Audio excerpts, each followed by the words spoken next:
Assalamualaikum warahmatullahi wabarakatuh. Berjumpa lagi teman-teman dengan Sidik Anur Channel yang mudah-mudahan diberkahi oleh Allah dalam segmen Seruput Pagi Ba'nu Barokah. Baik teman-teman yang mudah-mudahan diberkahi oleh Allah, kita melanjutkan tentang materi pengetahuan dasar ilmu nahwu dan shorof, dalam artian ilmu yang mengkaji bagaimana caranya agar supaya kita bisa membaca kitab kuning, kitab gundul. Kemarin dalam episode pertama kita sudah menjelaskan tentang kalimat, juga pembagiannya sekaligus artinya, kalimat isim, fiil dan juga huruf. Untuk episode kedua saya akan menjelaskan tentang ciri-ciri atau tanda-tanda dari masing-masing kalimat, baik kalimat isim, kalimat huruf dan juga kalimat fiil. Kenapa ini perlu? Karena untuk mengidentifikasi sebuah kalimat maka kita harus tahu ciri-cirinya. Ini dikatakan sebagai kalimat isimkah, dikatakan sebagai kalimat fiilkah, atau dikatakan sebagai kalimat hurufkah. Kenapa? Agar supaya ketika kita sudah tahu bentuk kalimatnya maka berpengaruh sekali dengan pengirobannya. Pengiroban itu adalah perubahan akhir kalimat karena berbeda-bedanya amil yang masuk, baik secara lafadz ataupun secara maknawi, tidak kelihatan. Nanti insya Allah di episode ketiga kita akan menjelaskan tentang i'rab, perubahan akhir kalimat. Kenapa dibaca Zaidun, kenapa dibaca Zaidan, kenapa juga dibaca Zaidin. Insya Allah minggu depan. Baik, sekarang kita akan membahas tentang ciri-ciri dari 3 bentuk kalimat itu. Yang pertama adalah kalimat isim. Seperti yang kita ketahui kemarin bahwa isim itu adalah kalimat yang menunjukkan arti dengan sendirinya dan tidak bersamaan dengan salah satu dari 3 bentuk zaman atau waktu. Untuk ciri-cirinya, ciri yang paling mendasar sebagai pemula, yang pertama ciri daripada isim adalah terbaca jer, atau dalam bahasa lain, dalam bahasa kitab itu biasa kita kenal dengan namanya khafdu. Al-khafdu, isim yang terbaca jer. Artinya setiap ada bentuk kalimat yang terbaca jer itu sudah dipastikan bahwa bentuk kalimat tersebut adalah kalimat isim. Kita ambil contoh, seumpama ada lafaz marortu bihulami Zaidin. Nah, maka lafaz Zaidin ini adalah kalimat isim. Kenapa? Karena itu terbaca jer atau khafat. Sehingga kita bisa mengidentifikasi ketika ada bentuk lafaz terbaca jer atau terbaca khafat, maka itu sudah barang tentu bahwa kalimat tersebut adalah kalimat isim. Tanda yang kedua adalah tanwin. Artinya setiap ada bentuk lafaz, entah itu dalam Quran, hadis dan lain sebagainya, ada tanwinnya, maka itu pasti adalah kalimat isim. Contoh lafaz Zaidun, rojulun, madrasatun, apa saja yang ada tanwinnya, entah itu tanwin yang kasroh, tanwin yang fathah ataupun tanwin yang domah, berarti itu adalah kalimat isim. Itu tanda yang kedua. Tanda yang ketiga selanjutnya, selain dibaca jer, tanwin, terus juga didahului al. Didahului al dalam artian setiap ada lafaz yang diawali dengan al berarti itu kalimat isim. Al-madrasatu, al-babu, al-misbahu, al-fatihah. Setiap kalimat yang ada alnya di awalnya maka itu sudah barang tentu itu adalah kalimat isim. Jadi kita bisa tahu, oh ini ada tanwinnya isim, oh ini ada alnya isim, oh ini terbaca jer isim. Itu cara yang paling mudah untuk mengidentifikasi bahwa itu adalah bentuk kalimat isim.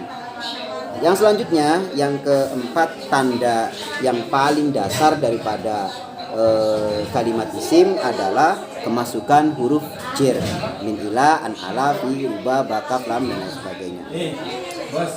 Artinya ketika ada sebuah lafaz yang diawali oleh huruf-huruf jer, huruf-huruf jer itu adalah huruf yang berdampak mengejerkan kepada huruf setelahnya. Min, ila, contoh minal madrasati. Nah, berarti madrasah ini kalimat isim karena kemasukan huruf jer yang berupa min. Atau ilal masjidi juga sama, berarti masjid kalimat isim karena kemasukan huruf jer yang berupa ila. Itu merupakan tanda dasar daripada kalimat isim. Saya ulangi lagi bahwa tanda dasar dari kalimat isim adalah terbaca jer, ada tanwinnya, didahului al, terus yang terakhir kemasukan huruf-huruf jar.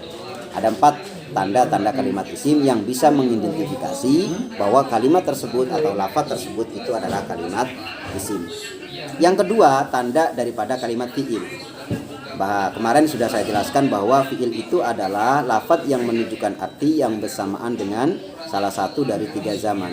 Bisa zaman sedang, bisa zaman akan, ataupun zaman yang sudah lampau.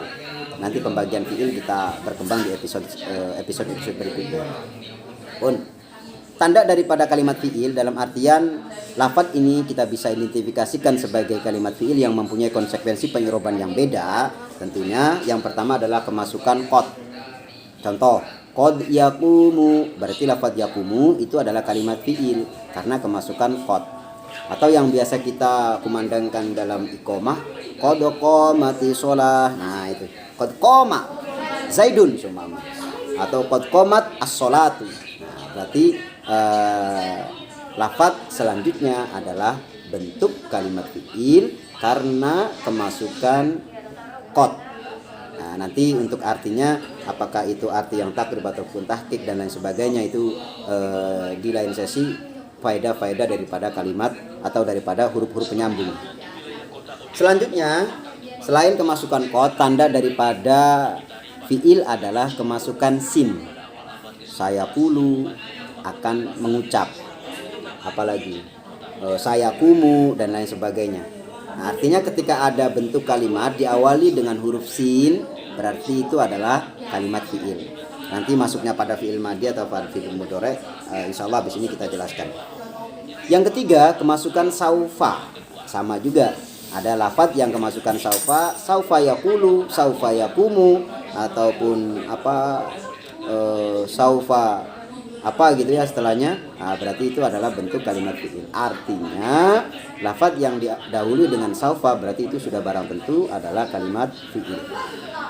Yang selanjutnya, yang keempat, tanda daripada kalimat fi'il adalah kemasukan ta'nis as-sakinah atau tanis yang mati, yang berharokat sukun.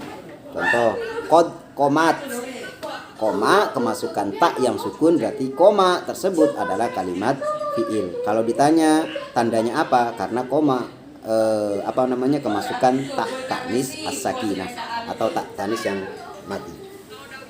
Itu tanda daripada kalimat fi'il. Selanjutnya adalah tanda dari kalimat huruf yang terakhir. Tanda dari kalimat huruf itu adalah atau ciri-cirinya adalah selain ciri-ciri kalimat fi'il dan huruf. Artinya dia tidak mempunyai ciri khas. Kalimat yang bukan fi'il, kalimat yang bukan huruf, kalimat yang bukan isim, kalimat yang bukan fi'il berarti dia kalimat huruf. Kurang lebihnya begitu. Itu mungkin tanda-tanda daripada ketiga kalimat.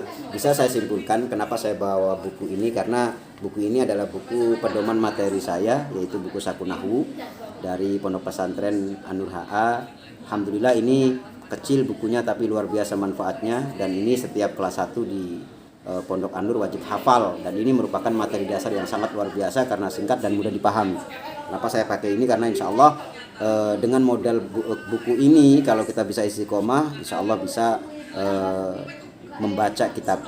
Minggu depan insya Allah saya akan praktekkan, saya uji cobakan dengan materi buku Saku ini di kelas 1 SMP yang mondoknya belum genap 1 tahun. Insya Allah minggu depan saya akan coba praktekkan. Baik. Kesimpulannya pada siang ini, kesimpulannya adalah ketika kita mau mengetahui ciri-ciri dari kalimat, entah itu isim ataupun fi'il ataupun huruf, maka tadi setiap kalimat mesti mempunyai ciri-ciri untuk mengidentifikasi bentuk daripada kalimatnya tersebut. Kalimat isim tadi tandanya adalah menerima tanwin, kemasukan al, dibaca jer, kemasukan huruf jer.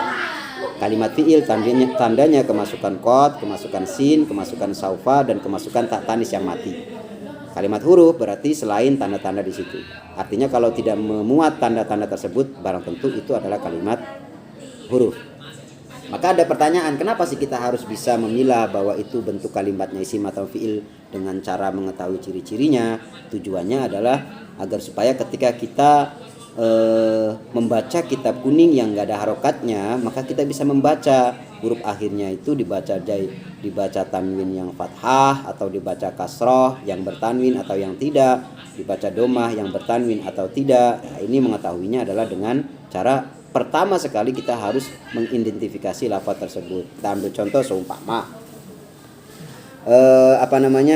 dalam sebuah lafaz atau bentuk susunan yang kemarin saya jelaskan kalam, yaitu lafzun murakkabun mufidun bil wad'i, kita menemukan sebuah lafaz dan kita mau mengetahui bentuknya itu fiil ataupun isim atau huruf, maka ya harus tahu ciri-cirinya itu. Ketika kita mengetahui ciri-cirinya, maka kita langkah selanjutnya mengetahui tentang i'rabnya. Begitu. Cukup, mudah-mudahan bermanfaat sedikit penjelasan yang ini, kurang lebihnya mohon maaf. Insya Allah dengan kita beristiqomah mempelajari tentang ilmu nahwu, kita bisa terus mempelajari 1 tahun insya Allah. Jangan 1 tahun ya, setengah tahun itu insya Allah bisa membaca kitab kuning dasar. Itu aja. Kurang lebihnya maaf. Akhir kata, ihdinas siratal mustaqim. Wassalamualaikum warahmatullahi wabarakatuh. Salam seruput. Mantap.